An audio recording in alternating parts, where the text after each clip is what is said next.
At for today's video mga lods, ito na nga po pala yung full video guide kung paano tayo nagawa ng simpleng backdrop lang na to na may rose fold design or flower fold design sa gilid at may 2 colors combination. Full video guide to mga lods, umpisahan na natin. Bale, dito magkakabit na tayo ng white natin na pot mga idol.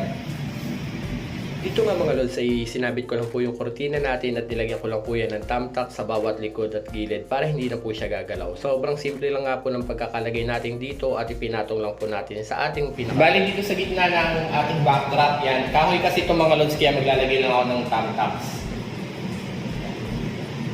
Hindi ko muna siya i-DDN kasi ikakabit natin yung tie wire natin. Ito nga po pala yung tie wire natin mga lods. Malambot lang to, nabibili lang to sa hardware, nasa 20 pesos lang po per roll. Pero kung wala kayong mabili nito, meron nito yung bilog, nasa package siya, 3 peraso per pack, 100 pesos.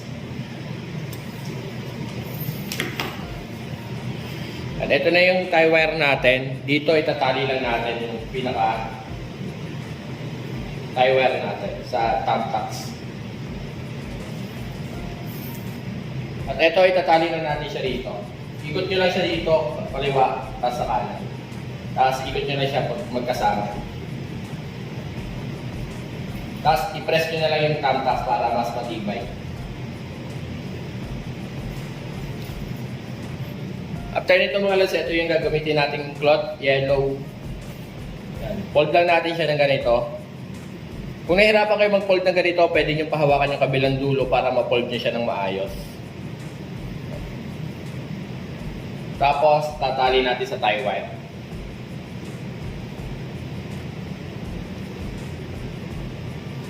Sure nyo na lang na mahigpit. Tapos dito, fold ulit natin.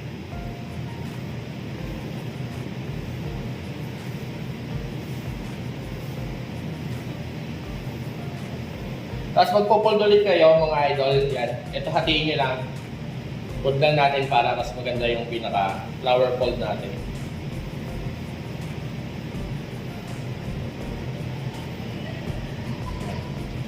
Ito makikita nyo halos isang braso ko. Siguro nasa ano to guys, 20 inches. Depende sa inyo kung gaano kahaba yung gusto nyo.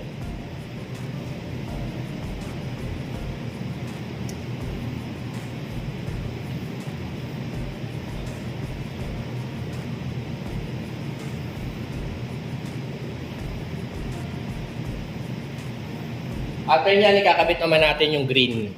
Ganun din, po-fold lang natin.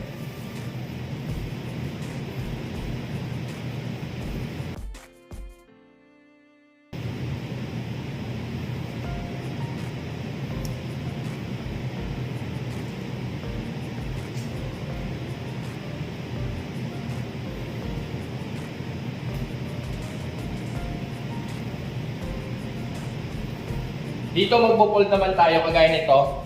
Magpo-fold naman tayo kalahati lang. Kalahati lang dito balik. Sukatin nyo na lang.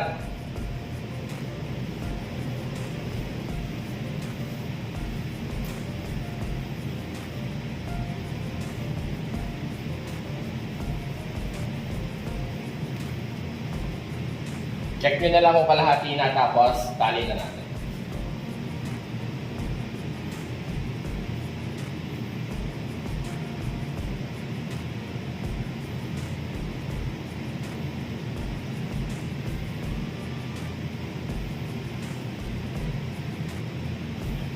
After yung mga lods dito, magpo-fold naman tayo ng green. Gagawa lang tayo ng pinaka-flower fold design o yung rose sprigs natin na 2 peraso sa kulay green.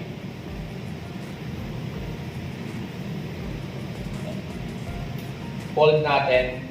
At least nasa 5 inches.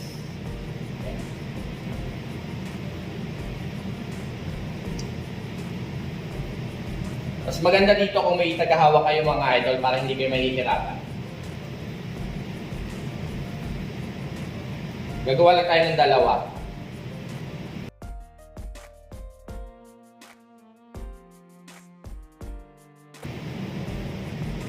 Papantay nyo lang siya kung magkapantay na kasi mamaya may malaki may maliit.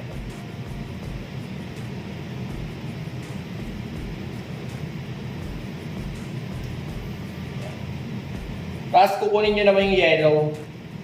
Yan, nandito lang yan sa likod. Yan.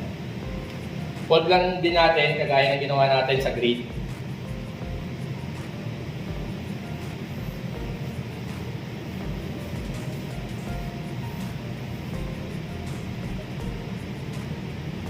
Tapos yung last, ito yung last, papasok lang natin siya dyan muna. Yan. Tapos itatali natin ang tie wire. Pasok nyo lang muna ganyan para magkasama sila. After nyan, magpupull din tayo kagaya ng dalawang green. Magagawa tayo nito 6 para iikot natin siya dito.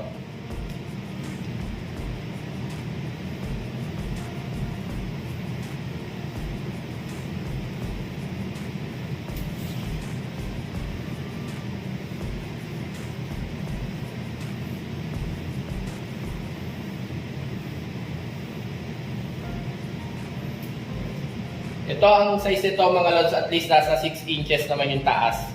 6 inches.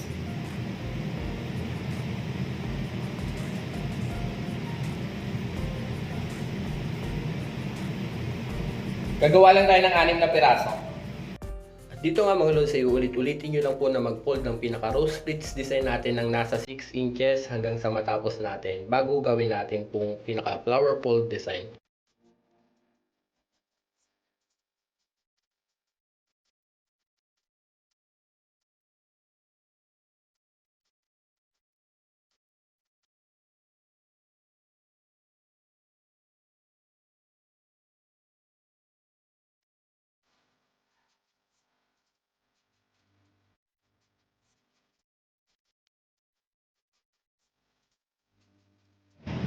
Bale, ito na siya mga lods yan. 1, 2, 3, 4, 5, 6, tapos dalawang green. Ngayon, itong yellow, iikot natin siya dito sa green.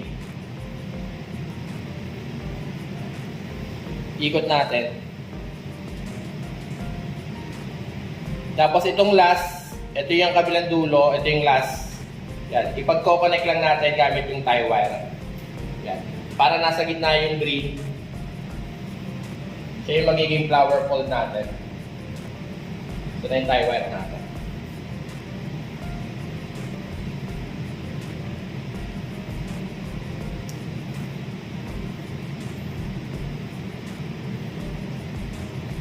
Ikot nyo na lang, yan. Makikita nyo siya, yan.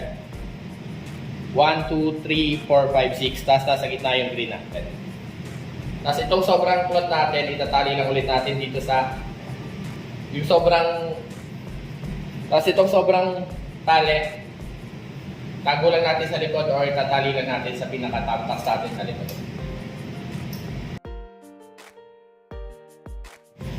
Bali, ganyan na itsura niyan mga idol. Tapos ito namang cloth natin, hahatakin na natin siya papunta doon sa kabila. Bali dito mga lods, hahatakin lang natin itong green. Ito yung mauna.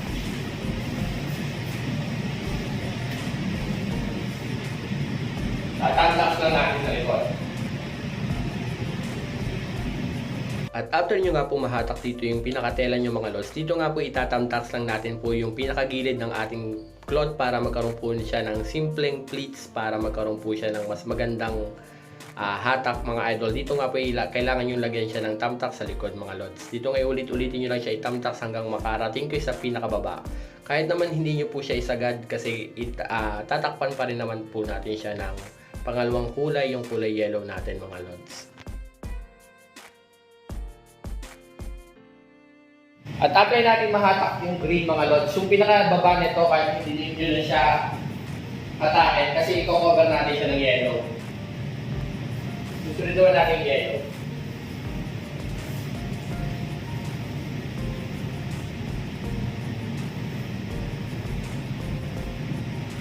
Mga lods, is gagawin nyo rin po kung ano po yung ginawa nyo dun sa nauna natin na green. Dito nga itatamtax lang po natin yung bawat gilid para magkaroon po siya ng simpleng pleats para maganda po yung pinaka-design natin. Yan na po yung magiging design natin, yung pinaka-pleats na yan, magdadala yan para mas maganda po siyang tingnan.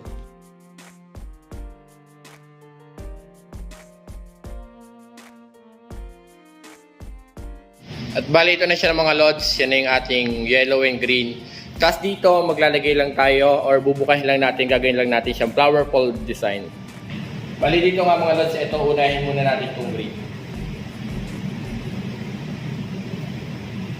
Hatakin nyo na siya maliit ng pa-zigzag left and right.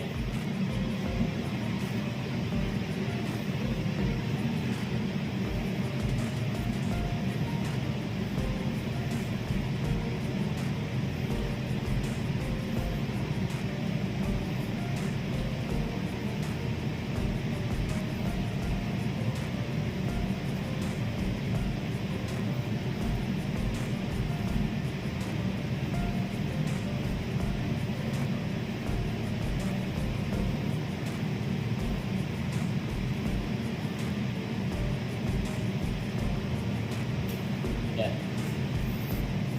After nyan, kukunin naman natin itong yellow. Gagawin naman natin siyang flower fold design. Dito tayo mag-umpisa sa taas. Yan. Dito hahatak lang tayo ng at least nasa 2 inches. Hatakin lang natin ng 2 inches muna. Mga dalawang 2 inches. Yan. Tapos 3 inches na sunod.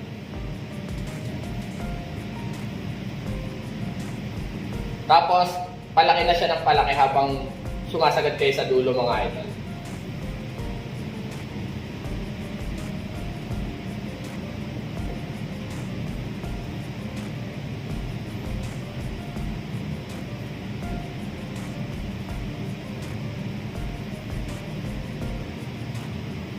Ganun lang, hatakin lang natin siya ng pasigsag.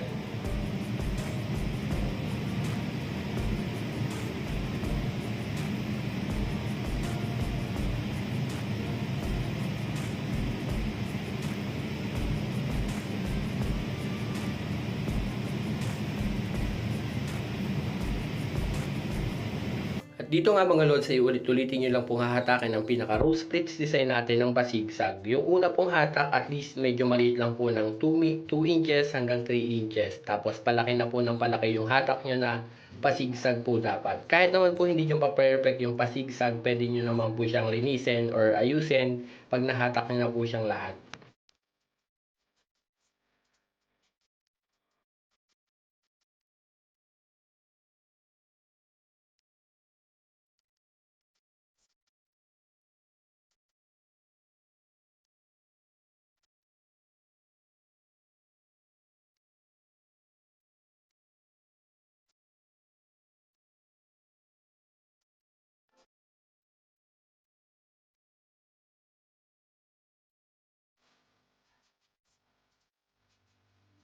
At dito nga mga lods is after nating mahatak, dito nga pwede nyo siyang ayusin ng pasigsag kung medyo magulo po yung pagkakahatak nyo yan para mas mabuo nyo or mabilog nyo po yung pinaka flower fold design natin.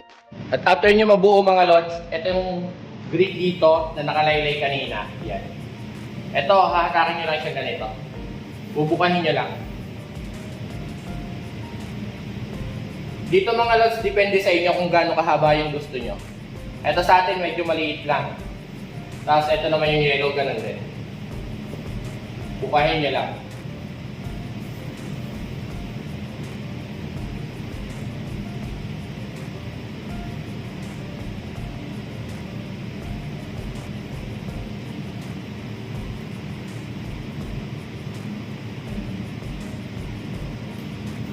Ito na yung pinaka-flower fold design natin mga idol. Tapos ito sa gilid, hahatakin nyo lang nga siya ng pasigsag. Ganyan itsura niyan. Yan. Pero kung nahihirapan kayo sa ganitong design, pwede kayo maglagay ng artificial na flower, ng rose na lang. Tapos lalagyan nyo lang siya ng green plant. Dito nga isa, lagyan din natin siya ng green plant para hindi siya masyadong plain. Dito nga mga lods, kung nahihirapan kayong gumawa nito, pwede kayong gumawa ng maglagay kayo ng floral foam, itali nyo lang or pin. Tutusukan nyo lang siya ng maraming rose na artificial tapos green plant. Pwede na yon. Yung mga nabibiling malalaking dahon na plastic na artificial na green plant tapos rose, iba't ibang kulay, red and white, depende sa combination nyo. Pero mas maganda lagi white or dark na red or green, ganun. Bale, dito ngayon mag-a-add tayo ng green plant. Dito nga ito'y options lang natin mga lods kung gusto nyo yung ganitong green plant. May mas magagandang green plant kaso wala lang tayong available. Yung mas malalaki na parang anahaw. Kung familiar kayo sa anahaw mga lods, mas maganda yon. Ito ngayon pansamantala lang kasi wala tayong available kaya ito lang.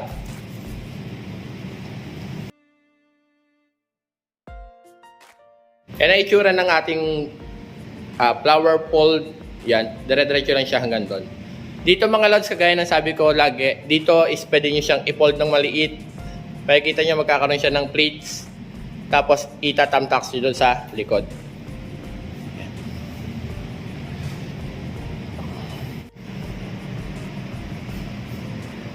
At bali ito na yung 2 colors combination natin ng backdrop mga lods yan. Ito nga po pala yung sinabi ko sa inyo nung nakaraang video natin na pwede kayong gumawa ng 2 colors combination ng may flower pole design. Tapos, depende po sa inyo kung anong gusto nyong kulay. Ito nga pong kulay natin dito is green and yellow combination. Mas maganda po sana rito mga lods kung maglalagay nga po kayo ng artificial na rose doon sa taas, dire-diretso hanggang doon sa dulo. Tapos green plant. Kung nahihirapan kayo dito mga lods, pwede kayong maglagay dito ng floral foam na bibili yun. Tapos tutusukan nyo na lang siya ng maraming artificial na rose tapos green plant mga lods. Ito nga green plant ko rito is pansamantala lang. Mas maganda po dito yung malalaking dahon na green plant. Nakalimutan ko po yung tawag kasi doon pero parang anahaw siya. Yung mas malalaki siya. Ito nga lang ay sample kaya yan lang muna yung nilagay nating green plant mga lods. Ito na po pala yung 2 colors combination natin mga idol yan. At bali hanggang dito na nga lang mga lods yung video. Sana yung nakuha nyo. Kung hindi naman, comment down below na lang po kung may concern pa. At gagawa na lang po natin ng reels video kung saan po kayo nahihirapan. Ang cloth po natin ginamit dito na yellow is nasa 8 yards. Yung pinaka green naman po is nasa 6 or 7 yards po, kasya na dyan. Follow for more at huwag nyo naman po kalimutang i-share ang mga videos natin para sa mga gusto rin pong matuto ng backdrop design na simple lang at table skirting tutorial na itinuturo natin. Hanggang dito na nga lang mga lods. Salamat.